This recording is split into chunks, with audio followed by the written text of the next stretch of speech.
infantil tiene su origen, ¿sí?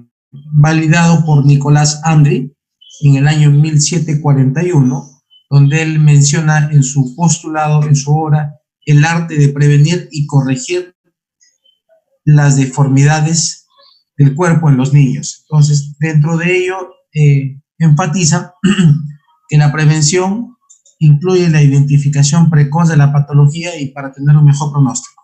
Entonces, básicamente vamos a ver dos entidades, ¿sí? La enfermedad displásica del desarrollo de la cadera o luxación congénita de cadera, que así lo van a encontrar ustedes en el Código Internacional de Enfermedades, ¿sí? Y el pie sambo, o también tiene varias sinonimias, el pie equinovaro congénito, el pie sambo, el talipes equinovarus, el pie bot o clufu, ¿ya?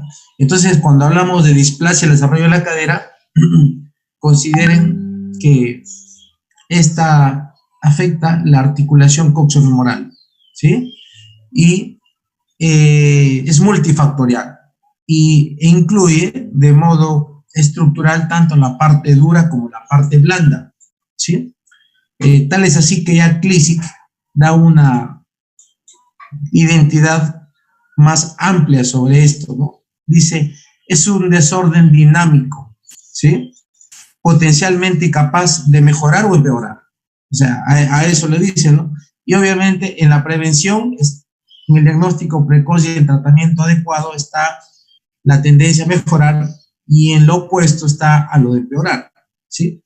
Entonces hablamos que siendo multifactorial, dentro de estas estructuras afectadas están los músculos, ¿sí? Llámese el psoas ilíaco, los aductores, ¿sí? El paquete vasculonervioso que también cambia su orientación estructural, su ubicación, ¿sí? Las estructuras cápsula-ligamentarias que se forman laxas, elásticas, elongadas, complacientes, y la parte ósea, el acetábulo, tiende a inclinarse, a verticalizarse, ¿sí? Y la cabeza femoral a achatarse. Entonces, miren, es un desorden tridimensional.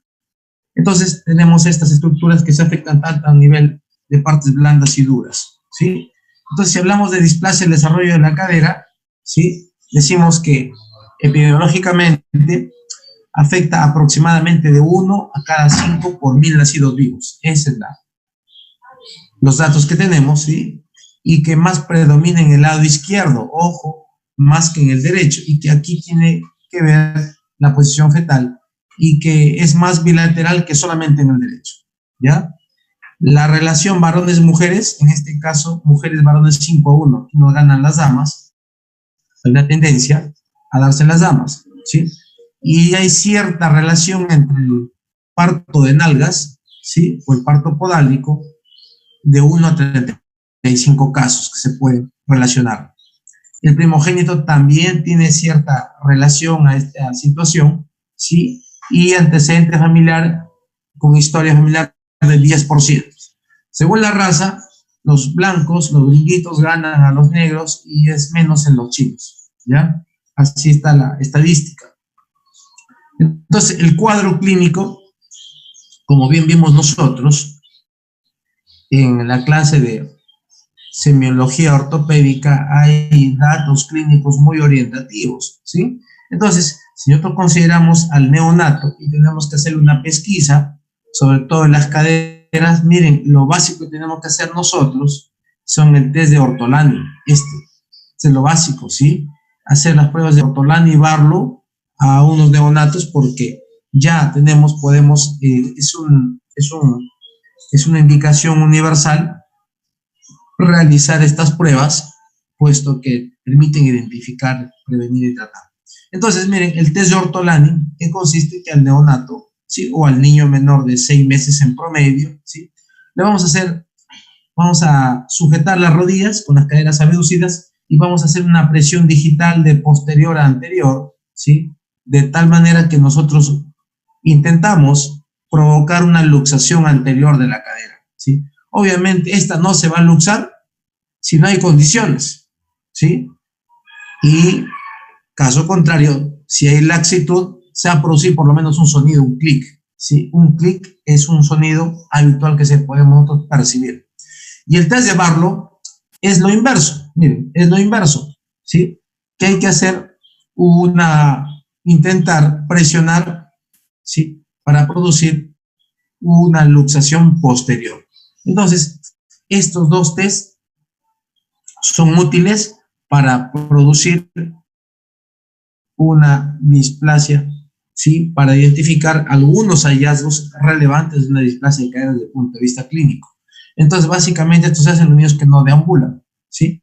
Pero en el niño que deambula, hablamos 9 meses o más aproximadamente, miren, va a haber algunos otros cambios, ¿sí?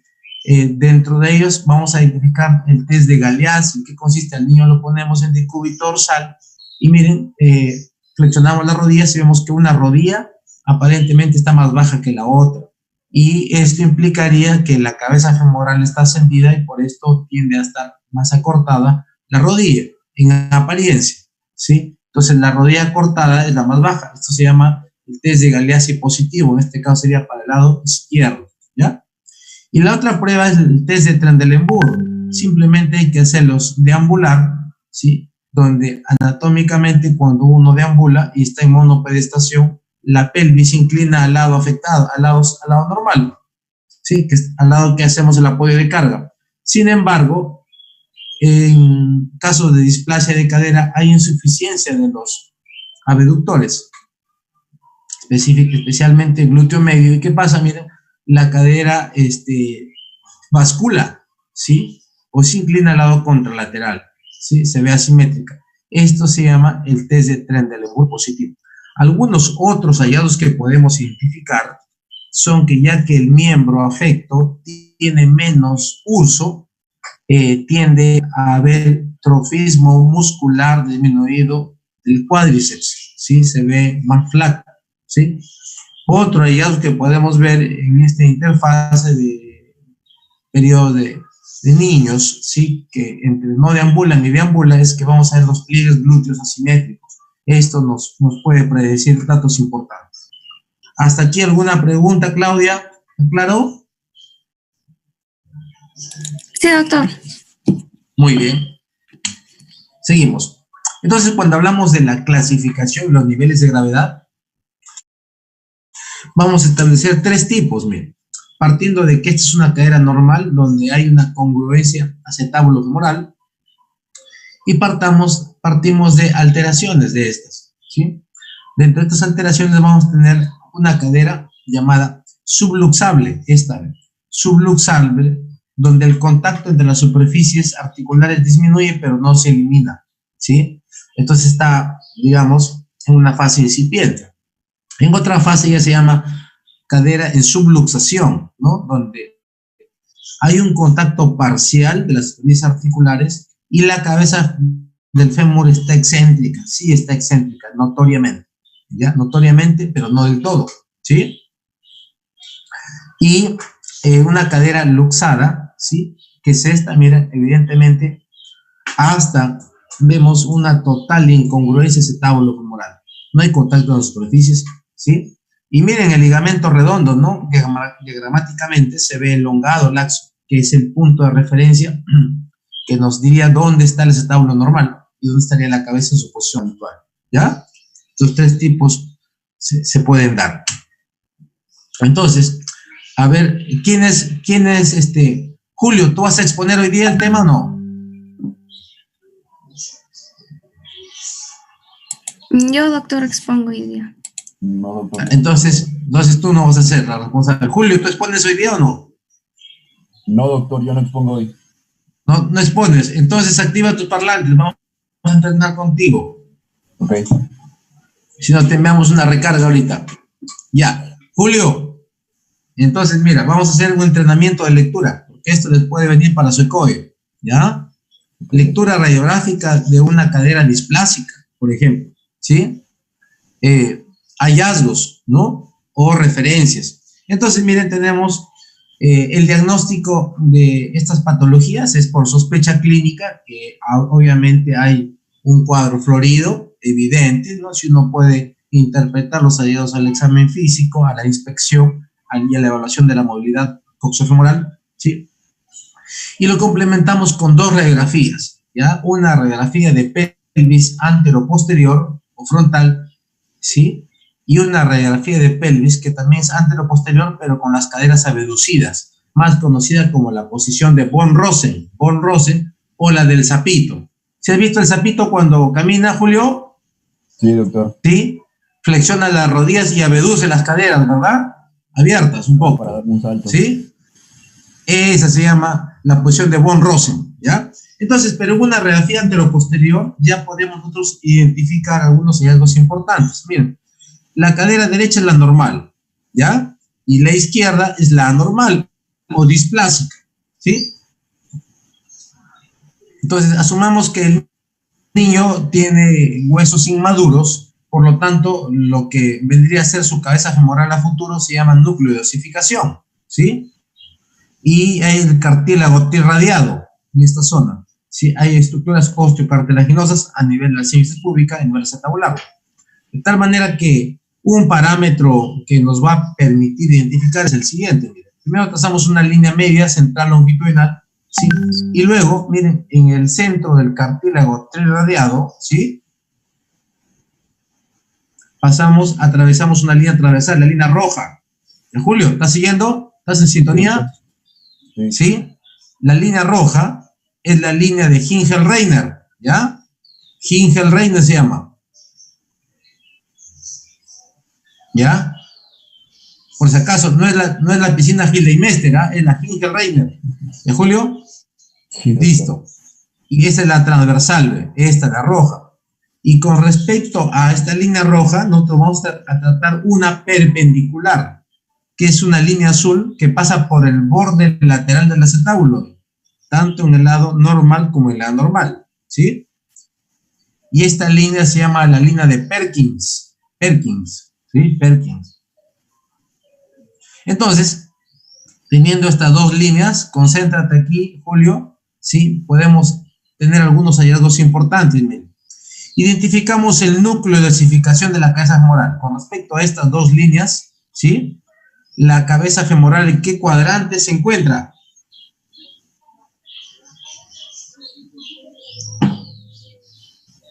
Pero, pues no, superior.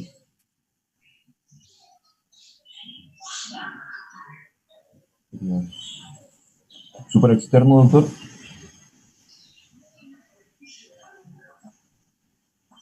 Si tú divides las líneas que decursan la roja con la azul, forman una cruz, ¿verdad? Con respecto a esta cruz, ¿en qué cuadrante se encuentra la cabeza femoral? Inferinterno. En esa cruz inferinterno. Ínfero-interno, ¿no? O ínfero-medial, ¿verdad? Eso es, miren. Con respecto a las líneas que decursan, la línea roja, Hingelreiner, y la línea azul de Perkins. Y vamos al lado contralateral, a lo que nosotros consideramos clínicamente hallazgos patológicos. Miren, la línea roja de Hingelreiner, la línea azul de Perkins, donde se ubica el núcleo de osificación de la cabeza femoral. Julio. Externo ahí, doctor. Exacto, miren, entonces hay una diferencia importante, ¿no? El lado normal, la tendencia es ubicarte en el cuadrante ínfero-medial y en el lado patológico, en el cuadrante súpero-externo. Otro dato, la cabeza, el núcleo de osificación, comparativamente, ¿cómo es en el lado patológico? ¿Más grande o más chico? Más pequeño, tamaño más reducido.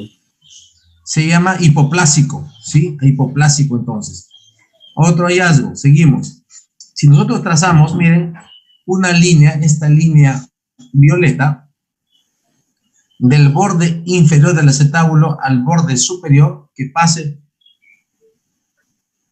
que se decuse con la línea roja de Hingelreiner en ambos lados, vamos a medir el ángulo de inclinación acetabular a través de esta línea, ¿sí? Y en caderas normales es menor o igual a 30, ¿sí? Normales, ¿sí? Y en caderas afectadas, ¿sí? Es mayor de 30 grados, o sea, es más verticalizada, ¿ya? Entonces, es más verticalizada, por eso que al ser más verticalizada, el acetábulo tiende a seguir enfrente de la cabeza del núcleo de osificación y también lo tiende a llevar hacia superior y hacia externo, ¿ya? ¿Está claro, Julio? Sí, doctor. Ya está. También podemos emplear, miren, un parámetro, esta línea verde. ¿Ves la línea verde? Se llama la línea cérvico-obturatriz. ¿Ya? Cérvico porque va del cuello a la parte obturatriz. ¿Sí? Cérvico-obturatriz. También llamada línea o arco de Shenton. ¿Ya? Y en donde es normal, suele ser una línea continua. Si uno traza esta línea por el borde medial del cuello femoral y continúa haciendo un arco y empalmaría por el borde inferior, por el borde superior del agujero obturador, ¿ya? Arco de Shenton. Y mira, si nosotros queremos hacer la misma línea en el lado opuesto, en el lado afectado, miren, la línea cervical empieza por acá y si la proyectamos nos vamos arriba, ¿verdad, Julio? Sí. ¿Sí? Y si queremos empalmar con la línea, el borde superior del agujero obturador, no van a coincidir, ¿verdad? Entonces se llama arco de Shenton roto o distorsionado, ¿ya? Entonces recapitulamos. En una radiografía patológica vamos a trazar líneas que nos van a medir y ver el grado. La línea roja pasa por el centro del núcleo de osificación, es una línea transversal y se llama la línea de Hinge-Reiner, ¿sí? Con respecto a esta línea roja trazamos una línea perpendicular, ¿sí? Por el borde lateral, ¿sí? Del acetábulo, ¿sí? Borde externo, y se llama línea de Perkins en ambos lados. Con respecto a estas dos líneas, el núcleo de osificación de la cabeza femoral normal se ubica en el cuadrante ínfero-medial, ¿sí? Y en el lado patológico se ubica en el cuadrante superior externo, o sea, tiende a salirse hacia superior y hacia afuera, ¿ya? Si trazamos una línea violeta, ¿sí? En esto, con color violeta, que una el borde inferior con el borde superior del acetábulo con respecto a la línea roja, vamos nosotros a identificar el índice acetabular o el ángulo de inclinación acetabular, y en las caderas normales suele ser menor de 30 grados, y en las anormales, ojo, más de 30 grados, ¿ya? Está más verticalizado. Por otro lado, el arco de Shenton, ¿sí? Es una línea llamada cérvico-obturatriz, ¿sí? Que pasa por el borde medial del cuello femoral y el borde superior del agujero obturador. Es una línea continua, ¿sí? Se llama arco de Shenton. En el lado anormal trazamos la línea y no va a coincidir con la otra línea. Entonces el arco de Shenton está disrupcionado. ¿De acuerdo? ¿Hasta aquí alguna pregunta? ¿Está claro, Julio? Sí, doctor. Sí, muy bien. Seguimos entonces. Ahora, cuando hablamos de tratamiento, ¿sí? De tratamiento, miren. Claudia, activa tu audio. Cuando hablamos de tratamiento, ¿sí? Vamos a hablar nosotros, sobre todo, en niños menores de 1 año, dentro del protocolo, ¿no? Que lo identificamos, que le hemos hecho seguimiento clínico, imagenológico, que le hemos dado tratamientos conservador y queremos ver la evolución clínica, imagenológica. Hablamos si un niño es menor de 1 año, protocolarmente, y hablamos si tiene un signo de ortolan positivo, que implica que la cadera se luxa hacia anterior, ¿sí? O se intenta luxar hacia anterior y origina un clic, ¿sí? Y en estos casos, ni bien se identifica, hay que emplear con un arnés de Pavlik, se llama arnés de Pavlik, ¿ya? El arnés de Pavlik es una especie de chaleco, ¿sí? Que tiene un sujetador del tórax a los miembros inferiores y que permite buscar una posición fisiológica, miren, de abducción y rotación externa en la cadera, donde permite una mayor congruencia acetábulo-femoral, ¿ya? Y este arnés de Pavlik hay que ponerlo por lo menos hasta 4 meses en promedio. Pues algunos autores dicen 2 meses, otros 3 meses, 4 meses, en promedio 3 meses, ¿ya? Y en niños más tiernos o lactantes hay que hacer ecografías semanales. La ecografía tiene alta sensibilidad, ¿sí? Y es menos invasivo e injuriante, ¿sí? Y obviamente es lector dependiente, ¿sí? Requiere mucha pericia del radiólogo, ¿sí? Sobre todo. Entonces, hasta lograr una congruencia acetábulo-femoral. Luego de que se echa el arnés de Pavlik, se puede emplear una abducción parcial con una ortesis, quiere decir con algo rígido, de repente una especie de yeso pelvipedio que permita mantener esta posición hasta lograr un ángulo, miren, menor de 25 grados. O sea, hay que hipercorregirlo, ¿sí? Y hay que hacerle un seguimiento clínico, imagenológico para hasta la madurez esquelética, ¿no? 18 años a más para ver cómo ha cursado, ¿sí? Sin embargo, cuando el signo de Ortolani es negativo, ya se negativiza, miren, hay que considerar una tracción opcional. El miembro hay que mantenerlo traccionado por 3 a 6 meses, ¿sí? Esa es una alternativa. Y hay que hacerle una reducción cerrada, quiere decir bajo anestesia general, ¿sí? Una manipulación y hay que hacerle inyectarle una sustancia de contraste para hacer una ortografía dinámica, para ver si efectivamente está reducido y está congruente. Entonces, si nosotros vemos en la imagen, vemos que hay una brecha menor a 6 milímetros, ¿sí? De discrepancia, decimos, es éxito, ha dado resultado, hay congruencia, hay buena correlato, ese tabulo femoral, ¿sí?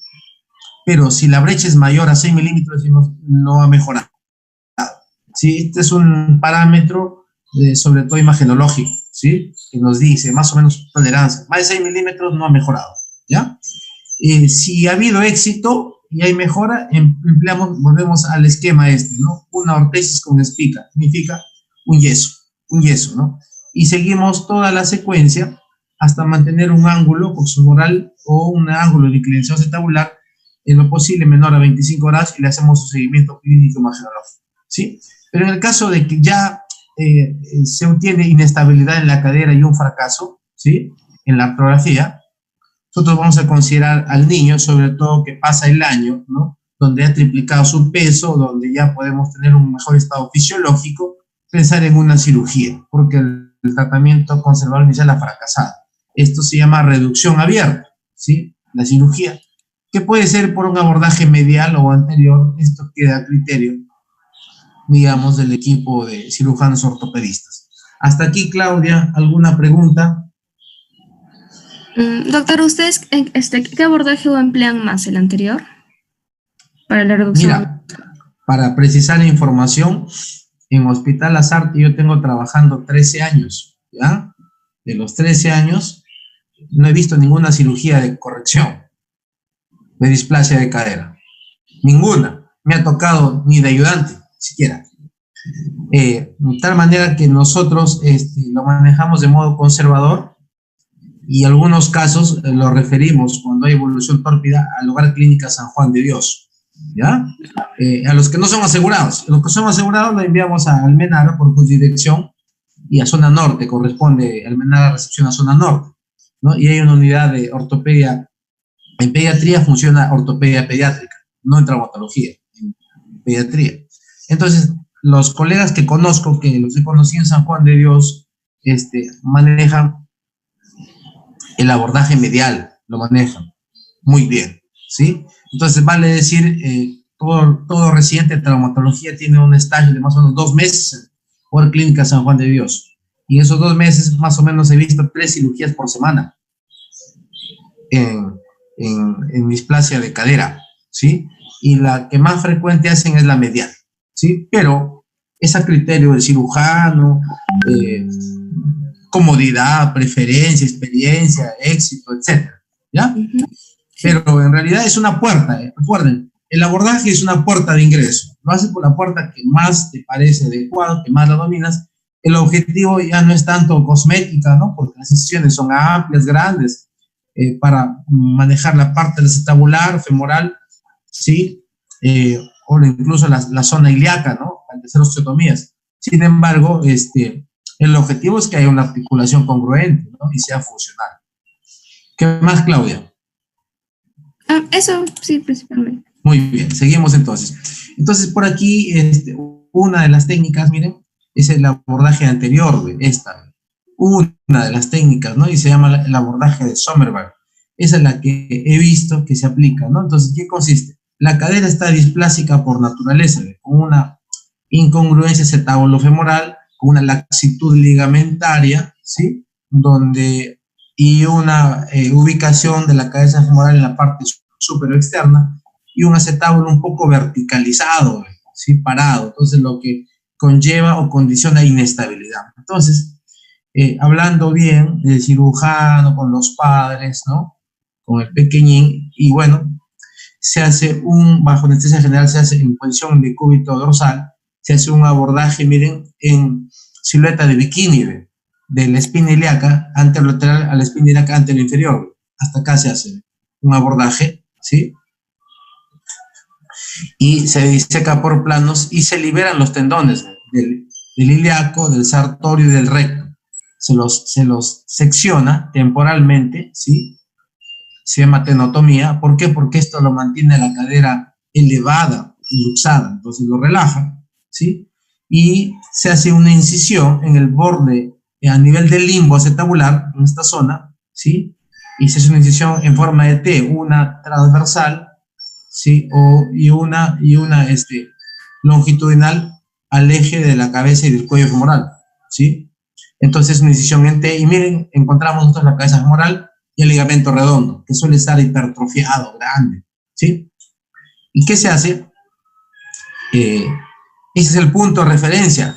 Es el punto de referencia, el ligamento redondo dice que la cabeza femoral debe estar en esta posición, pero por la condición de la luxación o displasia se ha distorsionado. Entonces tratamos de llevar la cabeza a esta zona, que sería la zona correcta, ¿ya? Y al remanente, al exceso de tejido capsular, se lo elimina, ¿sí? Se lo elimina al exceso para hacer un cierre más atención y más anatómico, ¿sí? Esto es quizás, digamos, una gráfica muy simplista de lo que sería la cirugía. Sin embargo, cada caso es peculiar de acuerdo al grado, ¿no? Entonces, en algunos casos no es solamente hacer esto, sino en algunos casos también incluye, en casos inveterados, crónicos de larga data, hacer osteotomía acetabular, ¿sí? Se hace una osteotomía acetabular para inclinar el acetábulo, hacerlo más horizontal y darle más estabilidad. Y también incluyen algunos osteotomía sutrocantérica, ¿sí? Cortes óseos para desrotar la cabeza femoral, porque hay una alteración rotacional también, y reubicar todo, ¿sí? Entonces, esto es, digamos, a grandes rasgos lo que sería una técnica vía anterior, ¿ya? Y bueno, por ejemplo, aquí tenemos una radiografía, miren, de un acetábulo ya corregido postquirúrgicamente, ¿sí? En el tiempo, y evidentemente se ve congruencia articular, pero hay esclerosis subcondral. Entonces, se va, obviamente, a evaluar y advertir a los padres que existe la posibilidad de una necrosis vascular, y obviamente va a debutar a futuro con una artrosis, ¿sí? Y con una displasia de cadera. No va a ser normal la funcionalidad y el dolor con respecto a la OSANO, ¿ya? Muy bien, ¿alguna pregunta, Keiko, hasta acá? Nada. ¿Está claro? Sí. Muy bien. Ahora vamos a pasar a la otra patología también llamada el pie Sambo, ¿ya? Pie Sambo es para abreviar, ¿sí? Pero en realidad es el pie Evas, ¿sí? Entonces, a ver, Sofía, activa tu audio. Vas a acompañar a Sofía tú con el pie Evas, ¿ya? Entonces, les voy a dar unas perlitas, unas carnecitas, unas pulpitas, unas joyitas, ¿ya? Para que no se olviden, ¿sí? Ya está. Entonces, Sofía. Sí, doctor. Repeat after me. Pie Evas. Pie Evas. Claro, Evas, esa es la didáctica, ¿ya? La mnemotécnica. Significa E de equino, B de varo, ¿sí? A de aducto y S de supino, ¿ya? Pie Evas, ¿sí? E de equino, B de varo, A de aducto, S de supino, o pie Sambo. Otras sinonimias que pueden emplear serían talipes equinovarus, de latino, sí, que es lo mismo, la traducción, sí. Otro, club foot, o pie en palo de golf, por ejemplo, sí. Entonces, o pie bot también. Miren, históricamente Hipócrates lo describe, ¿ve? Ya lo describe como pie sambo Hipócrates, ¿sí? Pero Ambroise Paré, ¿sí? En el año 1575, él lo describe, ya lo formaliza, ya lo escribe. Dice, es un pie equino, varo y supino. Pero ustedes no olviden del pie Evas, que es lo más característico, ¿ya? Pie Evas, y lo pueden identificar clínicamente muy bien, ¿ya? Entonces, ¿qué nos dice en resumen? Que existen alteraciones, miren, a nivel del retropié, ¿sí? Donde hay luxaciones de los huesos, y a nivel ligamentario, miren, ¿sí? A nivel ligamentario, tanto el ligamento astragalo-calcáneo interoso está muy contraído, el tendón de Aquiles, el tibial posterior y el flexor común de los dedos están contracturados. Entonces, una alteración tridimensional que parte básicamente o centralmente del retropié, a nivel astragalo-calcáneo, y los demás relaciones anatómicas, aproximal el tendón de Aquiles y las otras estructuras. ¿Ya? ¿Está claro? Sí, doctor. Sofía, ¿está claro? ¿Se corrió, Sofía? Acá estoy, doctor. Ya. Entonces, miren, vamos a hacer el correlato anatómico y patológico, ¿sí? Entonces, hemos hablado que es el pie Evas, ¿verdad? Y hay que buscar, porque son preguntas típicas, la postura o la deformidad, ¿a qué se debe, no? Entonces, miren, en realidad es una afectación compleja del pie, ¿sí? El retropié altera todo lo que viene, el medio pie y el antepié. Miren, de tal manera que nosotros queremos decir, ¿a qué se debe el equino? ¿Por qué el equino? ¿Sí? Hacemos una medida del pie, miren, hacemos una línea longitudinal en la pierna y otra línea en el pie.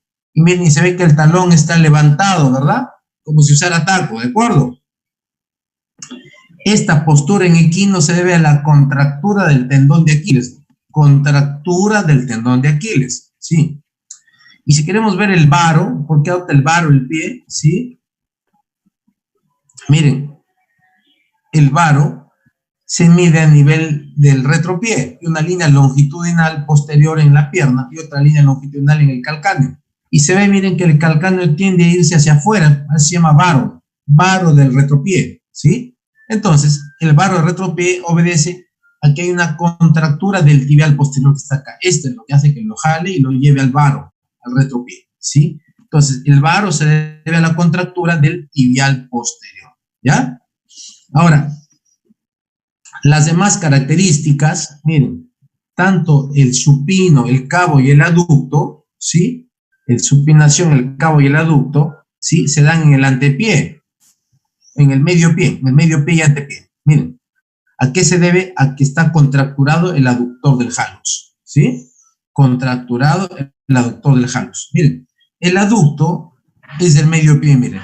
Queremos hacer una medida, medimos la posición, decimos, trazamos una línea lateral al borde lateral del calcáneo y al borde lateral del quinto metatarsiano, miren. Y vemos que el antepié, ¿sí? El antepié o el medio pie tiene tendencia a irse hacia adentro, no el pie, bot. Esto se llama aducto. ¿Y a qué se ve el aducto? Que el tendón del hallux lo contrae, lo jala, ¿sí? Hacia medial.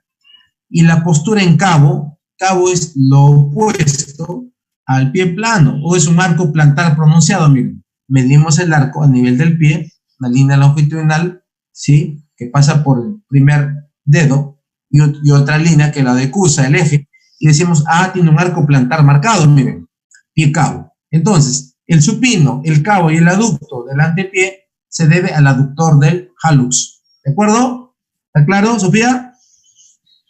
Sí. Entonces, cuando hablamos del pie Evas, ¿sí? Decimos que la frecuencia aproximadamente es 1 en cada 1000 nacidos vivos. O sea, es un poquito menos que la displasia de cadera. Los genetistas dicen es autosómica dominante con penetrancia incompleta. Habrá que preguntarle a Mendel, ¿no? Dice 50% es bilateral. Miren, este es el predominio. Sin más que unilaterales. La proporción varones-mujeres es 2-1. Casi le ganamos a las damas. ¿Sí? Otros hallazgos que se acompañan, ojo, y que aumentan la gravedad de esto, son una torsión tibial interna, o sea, intrínsecamente la tibia tiende a torcerse hacia adentro, ¿sí? ¿Qué más? El cabo, ¿no? Es notorio, ¿no? El cabo es notorio. Le da cierta particularidad y aumenta la gravedad del cuadro clínico, ¿no? Un pie con arco plantar muy pronunciado, ¿no? Y un pliegue plantar transversal notorio, ¿no? En algunos niños más que en otros, ¿ya? Ahora, la etiología, desde el punto de vista anatómico, hay muchas teorías. Dentro de ellas se ha tratado de agrupar en dos que pueden explicar este trastorno, ¿sí? Y dicen, congénitamente, las dos dicen que uno puede deberse a un defecto primario del plasma germinal del astrágalo, o sea, le acusan al astrágalo de ser el causante a nivel del plasma germinal, y que esta alteración del astrágalo va a originar todo el cuadro clínico, ¿sí? La flexión plantar, la inversión ósea, la alteración de tejidos blandos, articulares y el complejo musculoteninoso, ¿ya? Y otra teoría dice, en realidad no es el astrágalo, son las alteraciones primarias de los tejidos blandos neuromusculares, o sea, le acusan a que las estructuras neuromusculares son las que condicionan todas las alteraciones tridimensionales. ¿De acuerdo, Sofía? ¿Hasta acá? Sí. Muy bien. Seguimos. Ahora sí. Génesis, activa tu audio. ¿Ya? Ahora, el diagnóstico, ustedes ven, ¿no? El diagnóstico es eminentemente clínico, ¿verdad? ¿Podremos ayudarnos de imágenes radiológicas? Sí, ¿verdad? Sí, ¿no? Sobre todo para ver el inicio y la evolución, pero no es mandatorio, ¿ya? Porque, digamos, si identificamos de modo precoz o temprano, pues hay que iniciar el tratamiento inmediato, ¿ya? Entonces, básicamente, si tú tienes un pie EVAS, dices tienes un pie BOT, ¿verdad, Génesis? ¿Sí? Y es notorio. Entonces, es clínico por los hallazgos del EVAS, que le digo, ¿ya? Ahora, si queremos ver el tratamiento, vamos a escoger dos tratamientos, el ortopédico y el quirúrgico, ¿sí? Pero para ello tenemos que establecer el grado de severidad, ¿no? Entonces, para precisar el grado de severidad del pie BOT o el pie EVAS, un autor clásico es Di Meglio. Di Meglio es tan simplista, miren, dentro de su análisis profundo, pero dice, vamos a ver si el pie es flexible o rígido, puntualmente, ¿ya? Vamos a ver a Di Meglio antes del tratamiento. ¿Y qué dice Di Meglio? Miren, Di Meglio establece una clasificación, ¿sí? Y les da una puntuación. Y dice, vamos a evaluar si el pie es rígido o flexible frente a las distintas alteraciones que tiene el pie BOT, ¿no? Si el equino, que está en un ángulo así, miren, una inclinación casi vertical, nosotros lo llevamos progresivamente a esta parte anormal, a un ángulo de 90 grados, ¿sí? A medida que vamos corrigiendo los grados, si corrijo 45 grados, hasta 45 grados, y se me pone rígido, le voy a poner 4 puntos, dice. Pero si llego a mejora de esto, ¿sí? Unos 20 grados, hasta 20 grados, le pongo 3 puntos. Si llego hasta 0 grados, o sea, en 90 grados, le pongo 2 puntos. Si llego un poquito más, ¿sí? Me tolero un poquito más, le pongo 1 punto, y haciendo pie BOT. Entonces, corrigiendo gradualmente la rigidez en equino, a mayor rigidez, mayor puntaje en cada situación. Igual lo hace para el varo, ¿sí? Igual hace para una rotación externa, ¿sí? Igual hace para la ducto, ¿sí? Entonces, el puntaje máximo que puede obtener él son, ¿cuántos puntos es? En caso sea un pie rígido, Génesis. 20 puntos. No, 16. Ah, sí, perdón, 16. 16. Sin embargo, le agrega otros parámetros, mira. ¿Sí? Dice, si hay un pliegue posterior, 1 punto. Si hay un pliegue interno, 1 punto. Si hay un pie cabo, 1 punto. Si hay malestar muscular, otro punto. Entonces, ahí el pie más severo sería el de 20 puntos, ¿verdad? Y el pie normal, ¿en qué punto, en qué puntaje estaría? O un pie benigno, un pie BOT benigno. Puede ser el puntaje mínimo.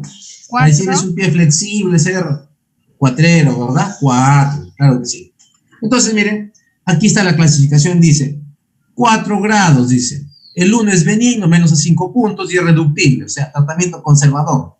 El 2 es moderado, 5 a 10 puntos, también reductible, ¿sí? El 3 es severo, hasta 15 puntos, dice 15 puntos, es parcialmente reductible. Podríamos iniciar un tratamiento conservador inicialmente, digamos, para ablandar, para dar forma, y luego ver la evolución, que puede ser la tendencia a ser quirúrgico. Sin embargo, en un pie grado 4, llamado muy severo, ¿sí?, que puede llegar a 20 puntos teniendo estos parámetros adicionales, decimos, su grado de reductibilidad es menos de 10 grados o cualquiera de estas deformaciones, es un pie rígido, ¿no? Lo más seguro es el tratamiento quirúrgico. Hay que ver el momento oportuno. Entonces, aquí entramos, ¿sí? Cuando el tratamiento quirúrgico, obviamente se prefiere cuando ha fracasado el conservador y cuando ha pasado el año más, ¿sí? ¿Por qué? Porque es el periodo biológico, fisiológico aceptable, donde el niño ha llegado ciertamente a triplicar el peso y está adaptado para un tratamiento quirúrgico electivo, ¿ya? Entonces, así como hay el pie EVAS, sí, el tratamiento conservador sigue esta secuencia. Génesis, AVE, repite, AVE. AVE. Sí, entonces miren, lo idóneo es identificar, ni bien nace el bebé, hacer las pruebas clínicas y ver a la inspección la forma que tiene el pie, ¿no? Nosotros hemos visto muchos niños recién nacidos, los padres están preocupados, decimos que no se preocupen, que tiene un buen pronóstico, que vamos a empezar ya con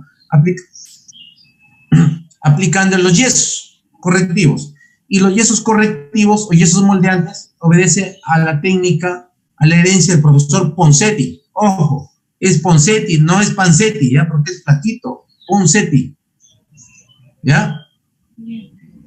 Y dice, el profesor Ponseti dice, vamos a corregirlo en esta secuencia, miren, AVE, primero el aducto, luego el varo, luego el equino, ¿sí? Porque ha visto que va a corregir, miren, de distal a proximal, miren, el aducto del medio pie, el varo del retropié y el equino del retropié. O sea, de distal a proximal es la corrección. ¿De acuerdo, Génesis? Sí, doctor. Ya. ¿Tú te acuerdas qué estructuras nos dan el aducto del pie? Sí, por el aductor del hallux. Así es. ¿Y el varo? El varo es por la contractura del tibial posterior. ¿Y el equino? Es por la contractura del tendón de Aquiles. Perfecto. Entonces, el profesor Ponseti establece esta secuencia, dice más o menos 10 días lo vamos a ir corrigiendo en un yeso muslopedio, ojo, incluye el muslo y el pie, vamos a ir corrigiendo el aducto progresivamente, luego retiramos el yeso, y vamos tratando el varo, y luego le retiramos el yeso en 10 días más, y vamos corrigiendo el equino gradualmente, y luego le retiramos todo y hacemos fisioterapia. Pero si al año no mejora o queda algo residual que tiene implicancia, ¿sí?, sobre todo en su deambulación, marcha, empezamos en una cirugía correctiva, ¿ya? Yeah. Y uno de los métodos clásicos es de Codivilla y sus variantes, ¿ya? Entonces vamos a ver al gran Codivilla, al gran primero Ponseti, y miren la corrección gradual. Este es el pie bot, primero va corrigiendo progresivamente el aducto del pie, lo lleva hacia afuera un poquito porque no es fácil, luego va corrigiendo, ¿sí?, el varo, miren, del pie, del retropié, y luego el equino, ¿ve? Esa es la secuencia, ¿sí? El aducto, el varo y el equino. Ahora, si nos ha quedado, digamos, el equino residual nos puede quedar importante y solamente eso es evidentemente a corregir. Miren, podemos hacerlo una elongación del Aquiles, se llama una elongación del Aquiles, haciéndolo una cirugía mínimamente invasiva, ¿sí?, percutánea, ambulatoria al bebé, al niño, ¿sí?, donde se hace un corte del tendón de Aquiles y se hace una pequeña sutura y va a fibrosar en esa posición. Obviamente el equino va a mejorar, ¿ya? Sobre eso se coloca un aparato de yeso también muslopedio, en esta última posición se lo retira a las 2 semanas y luego sigue con terapia física, ¿ya? Pero si hay una alteración importante, es un pie refractario, vale decir, clasificación de Dimeglo, grado 4, severo, de 15 puntos a más, consideren ustedes la cirugía. Y una de las técnicas clásicas es el profesor Codivilla, miren, desde cuando empezaba sus cirugías, y obviamente hace él una liberación posteromedial. Su técnica es en el lado medial, ¿sí? Hace una incisión en L medial, ¿sí? Y miren, apertura las articulaciones astragalo-calcáneo, los libera esa subluxación, le hace la liberación de la cápsula, permite reacomodar la posición anatómica del hueso astragalo-calcáneo, que es el principal eje que produce las deformidades, ¿sí? Elonga los músculos, miren, el tendón de Aquiles lo elonga, lo secciona para luego suturarlo elongado, ¿sí? El tibial posterior, ¿sí? Aislando el paquete vascular con mucho cuidado, y el aductor del halus, ¿sí? Y nuevamente los fija laxos, los tendones, ¿sí? Y el pie lo fija en una posición anatómica, como si fuera la última fase de aplicada con el profesor Ponseti, ¿verdad? Con un yeso en esta posición. Así se fija, ¿sí? Un yeso flojo, amoldado, porque viene el edema postquirúrgico, ¿sí? Y se lo retira el yeso más o menos a las 4 semanas, ¿sí? Y inicia terapia física, ¿ya? Entonces, esta es una variante, hay una liberación posteromedial, hay una liberación posterolateral también, y otras variantes, ¿sí? Dependiendo de la zona anatómica afectada o la parte regional más importante, ¿ya? O sea, no todos los pivots son iguales, hay graduaciones. ¿Alguna pregunta, Génesis, hasta acá? No, doctor. Muy bien.